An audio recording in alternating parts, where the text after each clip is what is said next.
The next story was inspired by a water park mishap that occurred in Indonesia. Water park rides tend to have a weight capacity limit, or a number of persons allowed at one time, but for this particular occasion, the standard requirements were definitely not a factor due to the outcome of the accident. We wanted to create a dramatized version inspired by the alleged occurrence. Before everything got shut down, my girlfriend and I traveled to Indonesia. That may seem like a strange pick, but my biggest reason for going there was the price. Everything there was dirt cheap compared to back home, and this was the first time we'd been able to save up enough money to go anywhere. But even then, we'd heard the news about what was going on in the world at the time, and had the suspicion that this might be the last chance we got to go on a real vacation for a long while. Due to all that mess, we were spending a little more than we'd planned, to make sure we got to do everything we wanted and then some. One of the less intelligent decisions was to go to this water park we'd seen so many advertisements about, ever since we started planning our trip. It was said to be the biggest water park in the country, with all sorts of huge, crazy rides and slides to go on. I've always been a bit of a geek when it came to theme parks and such, so I'd been thinking about buying tickets the whole time.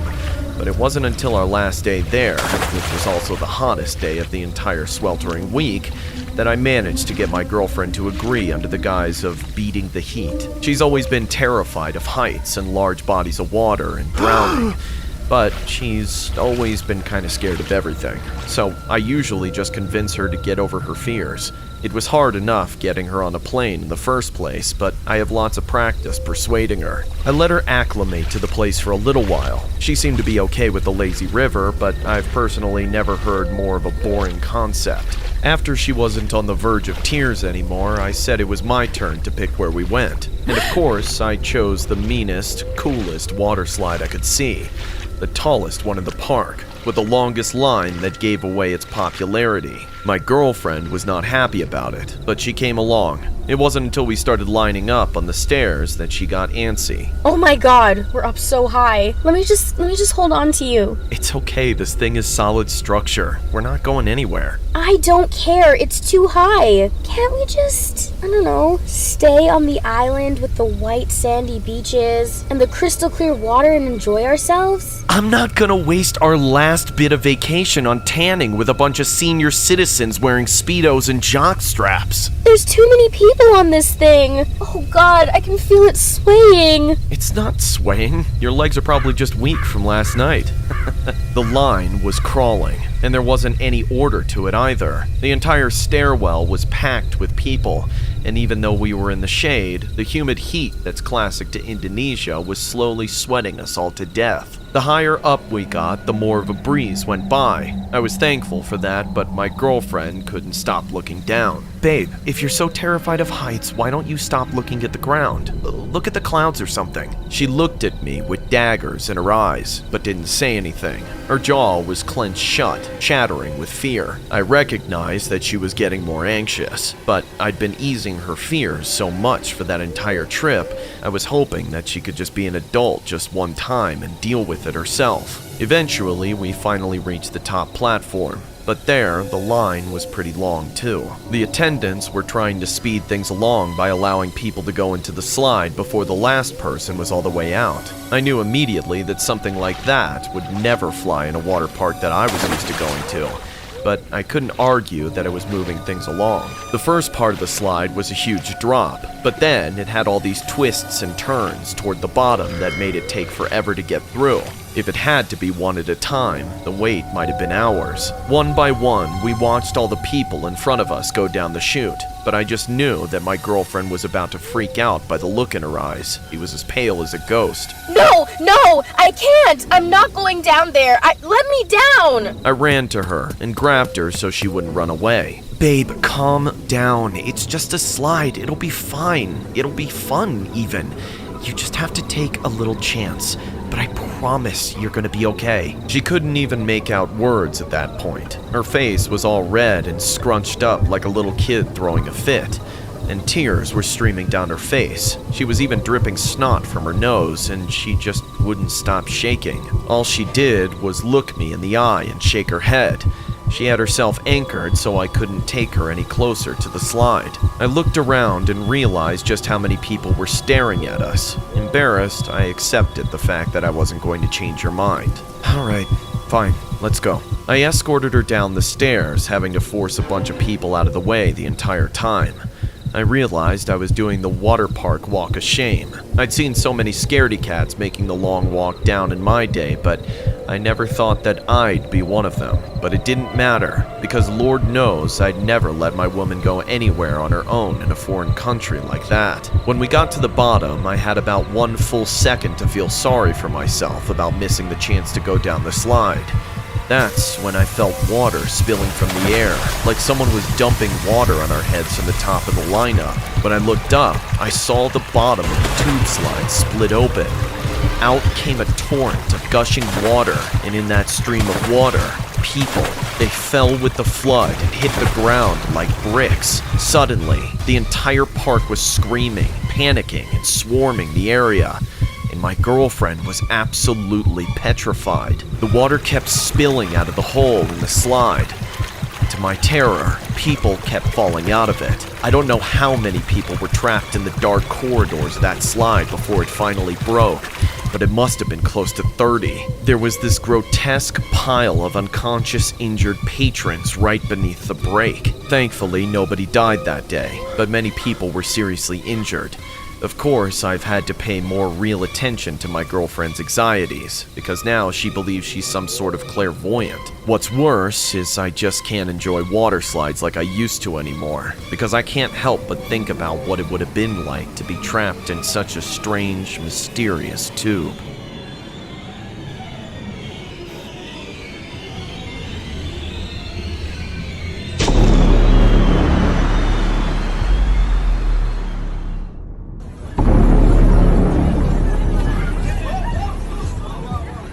This has got to be one of the most spine-tingling footages on the net. The mishap took place in Israel and has made headlines across the internet. We don't want to give too many details away and would much rather have the animation speak for itself. Here's a dramatized version of the alleged occurrence.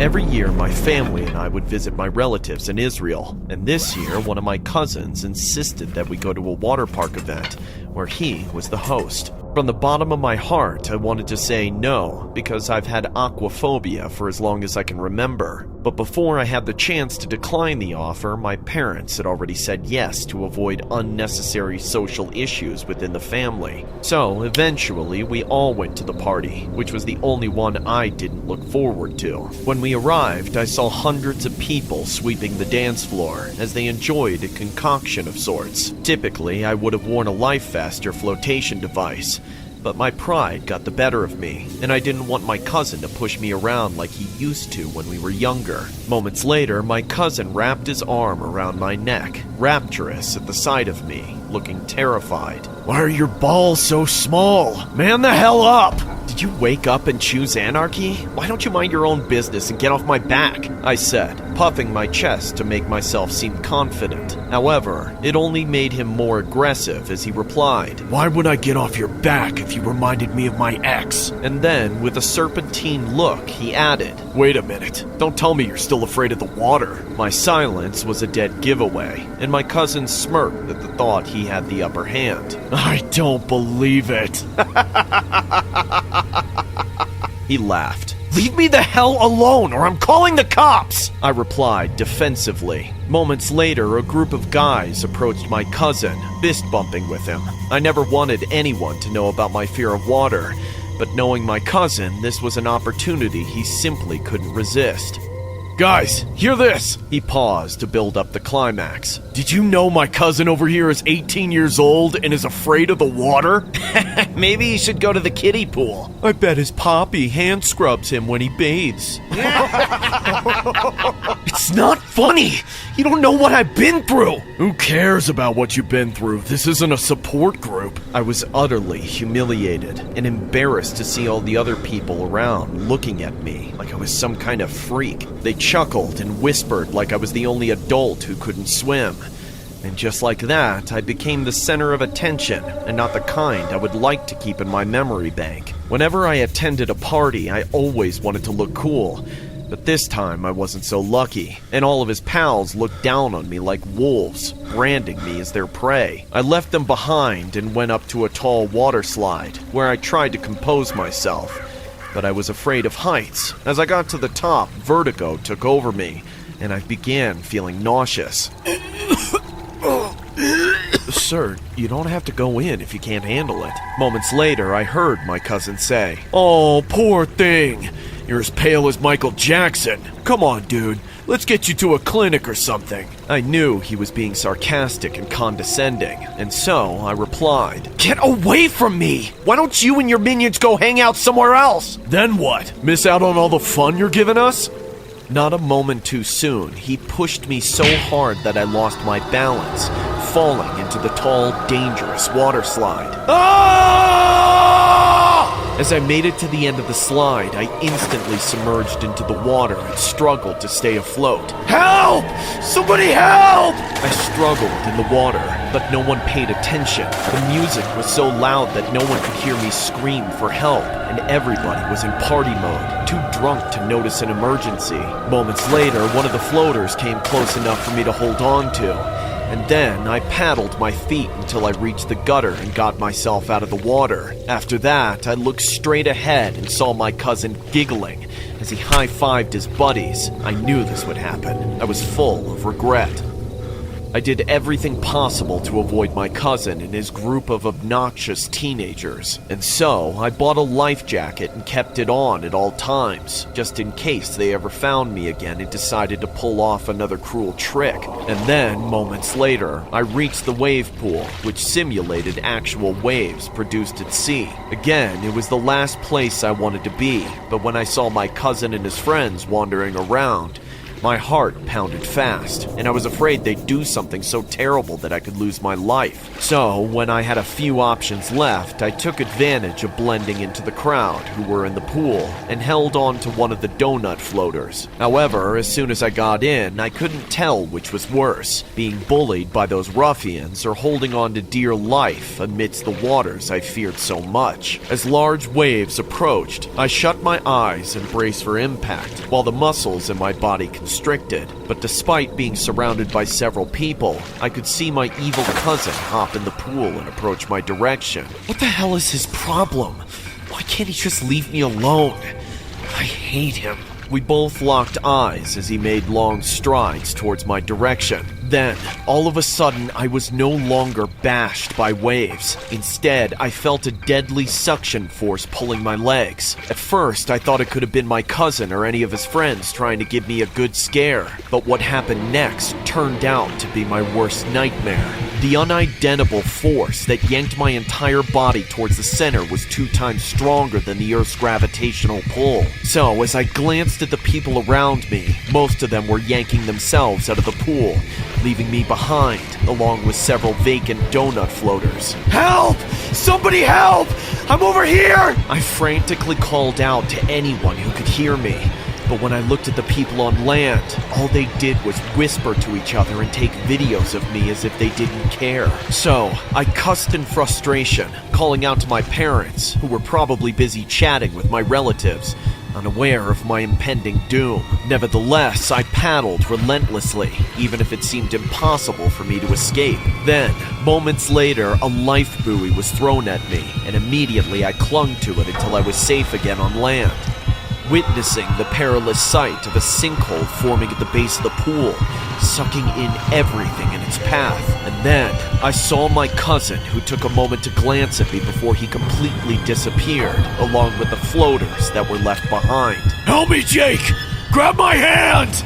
Ah! His eyes spoke of fear. However, there was nothing else I could do. It all happened too fast, and I barely made it out alive. And that's when it occurred to me that I almost died too. To this day, I feel sick to my stomach, knowing that some supernatural force took my cousin away. But like the saying goes, better him than me.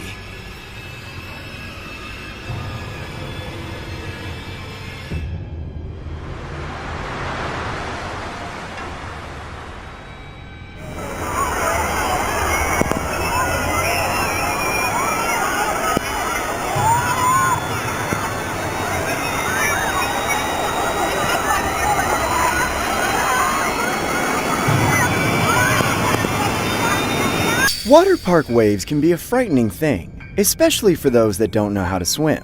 The next story was inspired by a real-life incident that occurred to the one and only Horror Shorts party. Yep, you heard that right. We never thought we'd feature a personal story of HSPs on the channel, but we knew we had to include it as it was only fitting since this was a water park video. We decided to make the story a little more humorous, just to shed light on the one time HSP was almost a goner. Here's a dramatized version of his story. Years ago, I used to love water parks. The sad thing is, I eventually became self-conscious about my body when I was a teenager, so for several years I wasn't brave enough to go. But after I graduated from school, there was something inside of me that was dying to go down those slides again. I was still a really skinny guy, but I figured if I went alone, I wouldn't have to worry about being seen by anyone I knew. On a whim, I drove out to the park and bought a ticket. I was excited to celebrate my adulthood by reclaiming one of my all-time favorite pastimes. Unfortunately, there was something really strange about the water park that I didn't remember from before. Something that, on the one hand, made me feel a little better about myself, but also just weirded me out. There were so many fat people. As soon as I got in line for the security check, it was the first and only thing I could notice. There didn't seem to be a single normal-sized person except myself and maybe one or two of the employees. But even they were up there too. I felt like I had to pinch my nose and hold my breath while waiting in line, or else I'd be crushed by the sweaty, smelly obesity packing it in the confined space around me. It was so unreal to see the way that all these fat people interacted with each other physically. Instead of watching where they were going and making sure they didn't run into things or other people, it was like they were playing bumper cars with their own waistlines. They would just blunder around, bumping into everything and everyone, only barely noticing that there was something in their way when it came into contact with their bloated bellies. It looked like some dystopian commentary film on our consumer culture, but I had to pinch myself to believe that this was, in fact, reality. Everything aside, I bared it and got through the security check. I was thankful to not be trapped in the aisles anymore and to have the whole water park to roam.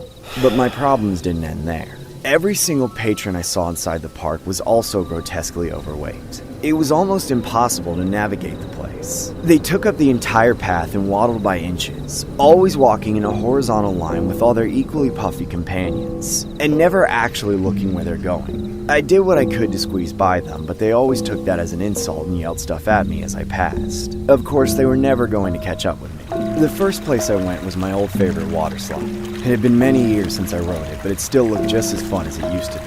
And no less, because the splashes that all the fat people made when they reached the bottom were ginormous, which made it look even more fun. Honestly, I was shocked that these people could even get up the stairs to the top of the slide.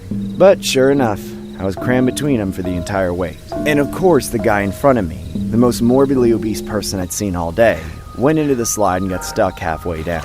When the lifeguard saw that he never came out the other side, he immediately turned off the water and shut down the slide.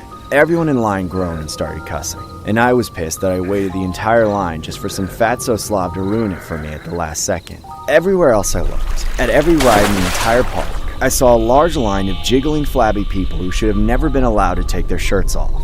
Fed up with the rides, I tried to find a place that I could at least relax. I made my way to the lounging pool, the one with the partially submerged bar in the middle of it. My mood was already spoiled, and of course every stool at the bar was occupied by a person whose hind end was spilling over the side and floating on the water. Nonetheless, I squeezed my way in between two of them in desperate need of hydration. Hey, bartender, can I get some water, please? Forget about him. I was here first. Serve me first. He doesn't need much water anyway. I mean, just look at him. I was too shocked to say anything. The glutton already had 3 cocktail glasses in front of him, and by the stench that wafted out of his mouth with every word, he was clearly already drunk, and it wasn't even 4 p.m. The bartender tried to do the right thing and quickly pour me a water before asking the other man what he wanted, but even that didn't go over well. Before I could pick the cup off the bar, the fat ogre next to me snatched it with his sausage fingers and guzzled the entire thing. Then he looked at me with the same kind of grin that a 2-year-old looks at you with right after they drop a hot, steamy turd in their pants, knowing you're the one who's going to clean it up.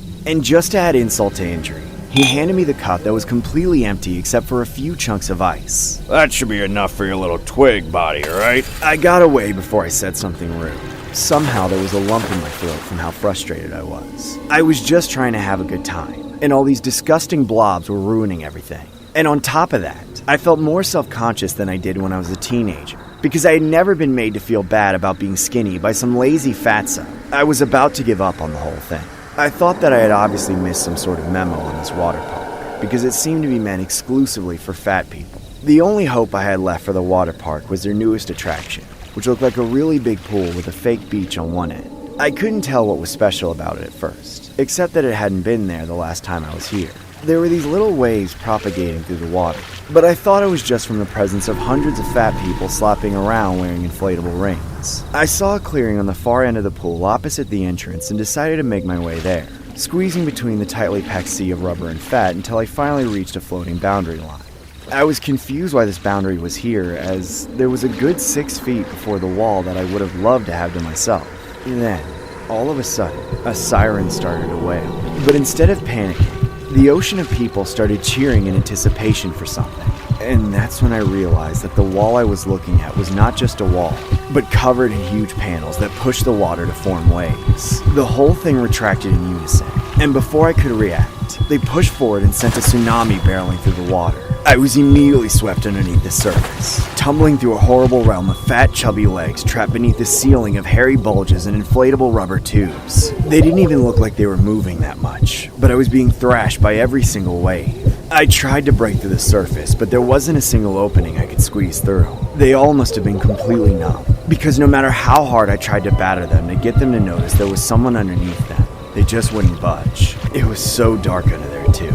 I started to run out of air. Panicking, I tried to punch someone in the crotch, as I knew that would get their attention. But of course, all they did was reflexively knee me in the face and kick me away without even thinking twice. That knocked the last gasps of air out of me. And then, everything started turning to black as I drowned in a sea of people and blacked out. When I woke up, a fat, sweaty, greasy nurse lady was giving me the breath of life. I pushed her face away in disgust and turned over to expel the water from my lungs. One of the most painful things I've ever done. Now, little boy. That's no way to treat the lady that's saving you. Leave me alone, I'm calling the cops! Show some respect. I should call the police on you, you disgusting peeping Tom. I was in utter disbelief of the entire situation, incapable of thinking of a single thing to say. As soon as I was able, I got to my feet and started walking away at a moderately brisk pace. You get back here! Somebody stop him! I didn't even have to make a run for it. I knew there was no chance in hell of any one of those blobs keeping up with my walking pace. I've never gone back to a water park since that day, but at least I lived to tell the tale. This is the story I reference whenever people bigger than me try to tell me to eat more. I tell you, the people of this country are revolting, not in the way they should be. Hey, bartender, can I get some water, please? Forget about him! I was here first! Serve me first! He doesn't need much water anyway. I mean, just look at him!